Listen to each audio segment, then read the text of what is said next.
I mean, things are getting feisty. Left, on your right, clear right. Oh my god. Right side's clear, on your left. Clear left. This race has just been a mess.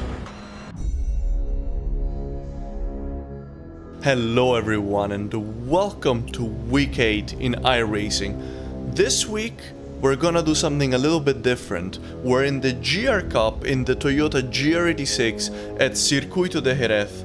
And the reason why we're not racing GT4 this week, which has been my main series this season, is because they're at the Nürburgring and I do not own the track yet. The GR86, which is a series that I have quite a little bit of experience in already, was one of the most similar thing to the GT4 cars, and as I enjoy this series very much, it is something that I decided to come back to with a lot of pleasure. We qualified in P11, it's a 2.2k strength of field race, so it's gonna be pretty challenging out here today. We're starting the pace lap now, guys, but before we get to the green lights, as always, if you enjoy this video, please let me know, guys. Consider liking, consider subscribing, and leave me a comment. I really love connecting with all of you, and the support has been amazing recently, and I would really like to thank you. So yeah, let's finish up this pace lap, and I'll see you when the lights turn green. And alright everyone, we're about to go green. Watch for the lights. I think the leader is going to go full speed as soon as we're on the corner, so we're gonna mash the accelerator already. I think cars ahead are moving quick. We're gonna, yeah, here we go. We're gonna stick to the inside line here for, actually we don't have, whoa. And Car left. how was I not notified of that car on my left? Still there. Still there. Clear left. Okay, that was a weird start. I was gonna take the inside line at turn 1, then I didn't, because I thought that my left was clear and I thought that I was clear all round. But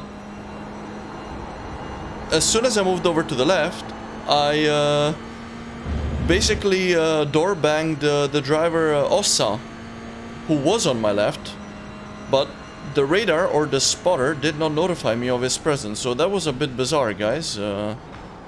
Not sure why that is, or maybe I did get notified, but I just didn't really clock that he was there. In any case, no harm, no foul. He overtook me. I took a 4X, which obviously is on me. He might have taken a 4X as well, for which I apologized. But yeah, we're all good. Quite a clean start from everyone here, guys. Oh, and just as I say that, here's the carnage. Car left. Clear left. Whoa! On your left. Oh my god. Hold your line. He's still there. Still there. I have no idea how we managed to dodge Clear that, left. Left side.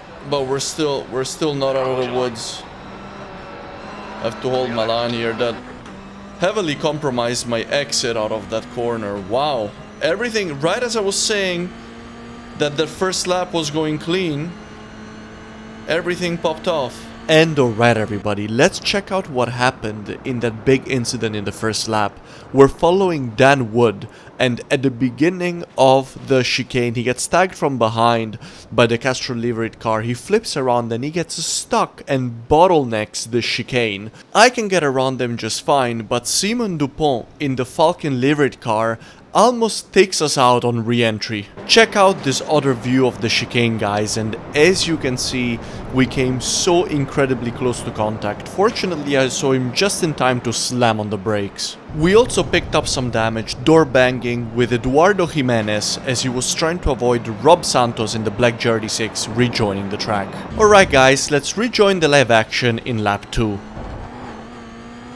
And Dupont completely out of shape there. Right side's clear.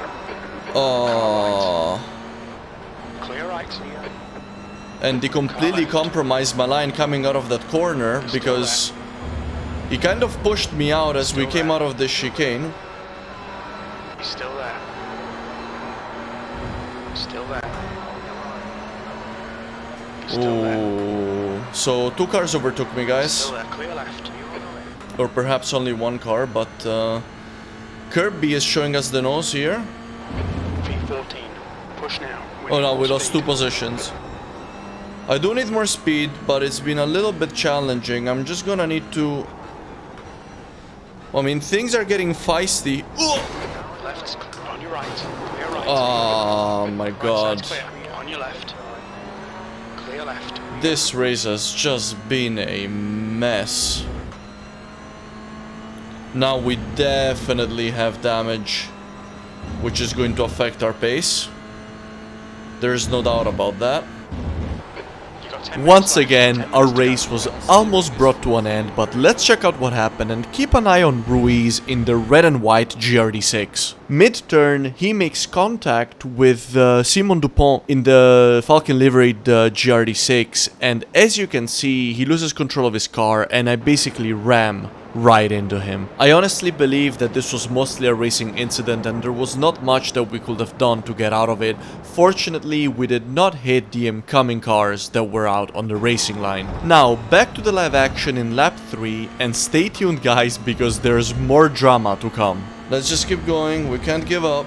We can't give up. My top speed is gonna be ruined, definitely. But, there's a tussle up ahead. There we go. That was heavily predictable, the way these 2 guys were driving. That's 2 positions.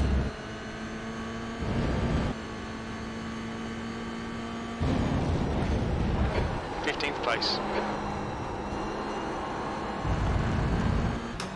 Car left. We're gonna have to make the move here. Hold your line. Still there. Oh no, he's got the inside through this. Still there. Still there. Clear left. Oh man, we're quicker than Taylor ahead, but... Grizzle is now in the lead.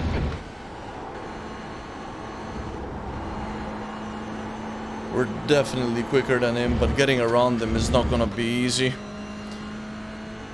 I reckon if I didn't have damage, it would be a lot easier. We're sitting in P15 right now.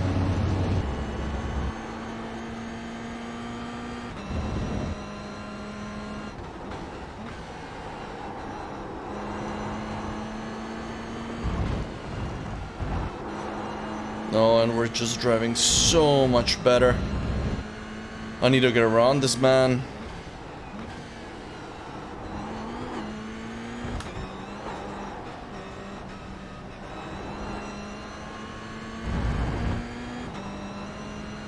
Because as it stands, we lose 40 I rating, and that's just...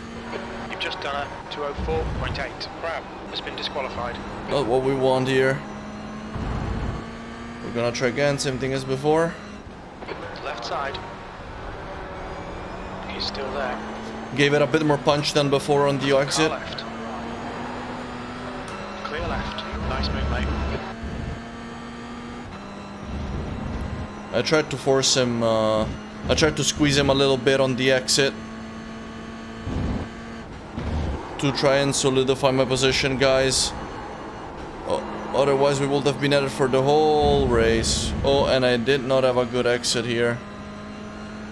I do not want to throw away the position that I managed to hustle. Hold your line.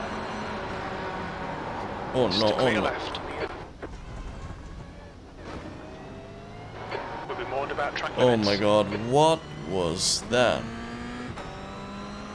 Oh my days, man. His car flipped over. We're gonna have to review that. We're gonna have to review that, and as it stands, I've got 15 X's. Let's review that incident with Paul Taylor, guys. At the end of a relentless battle against him, Unfortunately, he ended up upside down, but let's see exactly how we got here. As we're coming down the straight, we're both trying to squeeze each other to try and gain an advantage. I honestly thought that he was riding the curb at this point, as that's the fastest line through the corner, and that's why I moved slightly over to the left. At this point the cars are super close, but I don't necessarily think that either one of us came offline. But unfortunately he turned in slightly earlier than I did because his car was slightly further ahead, and that's when we made contact. My front touched his rear and that sent him into a spin. At the end of the slide, the left side of his car tipped the sausage curbs, and that's what caused him to flip over. Overall, I do think this is a racing incident. I don't think either one of us made any crucial mistakes. However, I do feel more at fault for this incident, and because of this, I do apologize. Let me know what you think about this incident in the comments. I would love to have your review. And now, on to the end of the race. Let's rejoin the live action in lap 6. Yellow flag. Car in front of us is Santos. Santos had a problem. That'll be another freebie. Ruiz is getting fueled on us, guys. He's getting closer and closer, so I reckon there's gonna be a battle to the line. Ah, white flag, alright. He's 0.8 behind. Oh, in the meantime, Brown and Thomas up ahead. They're wheel to wheel. He's getting closer. But we should be fine here, guys. I think I'm just gonna hold it tight here. Around the last corner, not taking any risks. And so we go home in a pretty disappointing P12, guys. P12, just like the number on our car. So in that sense, it has not been a total failure. However, given all the incidents that we were involved in, I'm definitely a little bit disappointed with my drive here today. I think it could have gone better. Obviously, some things that happened were outside of my control, and we've reviewed them, and let me know what you think about those incidents in the comments. But otherwise, guys, to look on the bright side, I could have lost 40 iRating, but instead I only lost 10 iRating. I will probably lose a bunch of safety rating with the 15Xs. But this also happens sometimes. This combination is definitely it's definitely a little tricky one. Give it a try if you wanna do something that's pretty exciting and potentially nerve-wracking. But yeah, as always, I hope you enjoyed the video, guys. If you did, make sure to leave a like, consider subscribing, and as always, see you in the next one. Take care, guys.